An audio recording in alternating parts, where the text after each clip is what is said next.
Que o nosso coração seja fecundo. Aquele que semeia a boa semente é o Filho do Homem. O campo é o mundo. A boa semente são os que pertencem ao reino. A liturgia do 15º domingo do tempo comum, ano A, nos convida a refletir sobre a importância e a centralidade da Palavra de Deus na vida daqueles que creem. A primeira leitura é um pequeno trecho do livro da Consolação e retrata a fase final do exílio. O povo de Deus encontra-se farto de belas palavras e promessas de libertação que tardam em se realizar, e com isto a impaciência, a dúvida e o ceticismo enfraquecem a resistência dos exilados. O profeta, para evidenciar a eficácia da palavra de Deus, utiliza o exemplo da chuva e da neve que, vindas do céu, tornam fecunda a terra, multiplicando a vida nos campos. Uma imagem muito sugestiva, considerando que os judeus exilados na Babilônia devem se lembrar da chuva que cai no norte de Israel e da neve no Monte Hermon. A água alimenta o Rio Jordão, correndo por todo Israel, e por onde passa gera vida e fecundidade. A mensagem que se comunica é de que a palavra de Deus não falha, pois indica sempre caminhos de vida plena, verdadeira, expressa na liberdade e paz sem fim.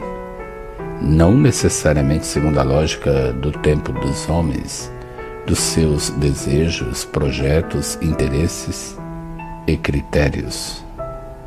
É necessário que se aprenda e se respeite o ritmo e o tempo de Deus. E também a eficácia da palavra divina não dispensa compromissos e indica os caminhos que devem ser percorridos, renovando o ânimo para a intervenção no mundo.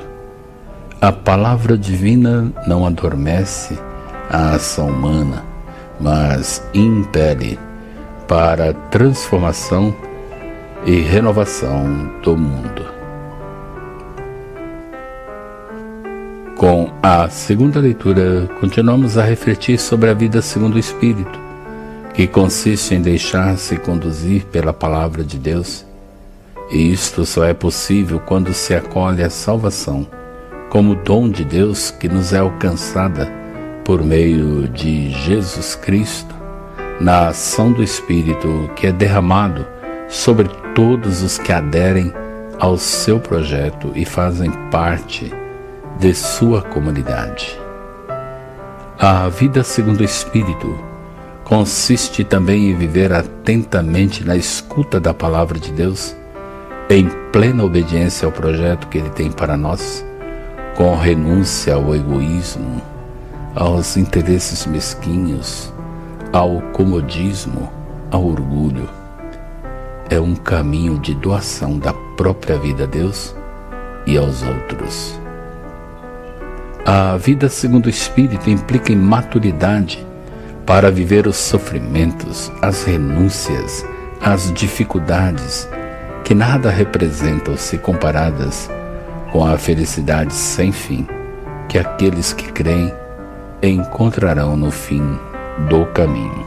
A vida segundo a carne é, por sua vez, marcada por uma vida onde impera o egoísmo, o orgulho e a autossuficiência, que conduz inevitavelmente ao pecado, à morte e à infelicidade total. Viver consiste em saber fazer escolhas, viver segundo a carne ou viver segundo o Espírito, sendo pelo Espírito, pautar a vida pela palavra divina e por ela ser conduzido. Na proclamação do Evangelho, em que nos apresenta a parábola do semeador, somos convidados a refletir sobre o modo como acolhemos a palavra de Deus e também comunicar a boa nova do reino, que jamais pode ser interrompida e que aos poucos vai revelando seu esplendor e fecundidade à vida que Deus quer para a humanidade. Neste capítulo encontramos 7 parábolas de Jesus: do semeador, do grão de mostarda, do fermento, do trigo e do joio, do tesouro escondido, da pérola valiosa e a parábola da rede. A linguagem em forma de parábolas mexe com os ouvintes, arma controvérsia e é um método pedagógico de reflexão em busca da verdade.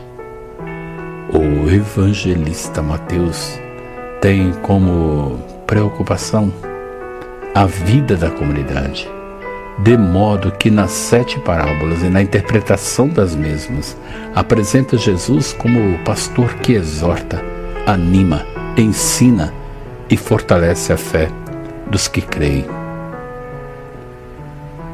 Sejamos fortalecidos em nosso itinerário de fé, trilhando caminhos, ainda que difíceis e desafiadores, mas sempre iluminados pela palavra divina, proclamada, acolhida, meditada, partilhada, celebrada e testemunhada.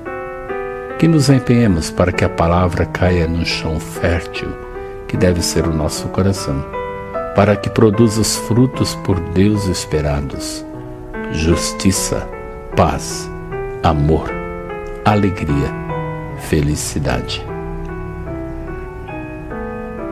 A palavra de Deus é eficaz. É preciso que tornemos nosso coração mais fecundo em séria e atenta escuta e vivência desta palavra.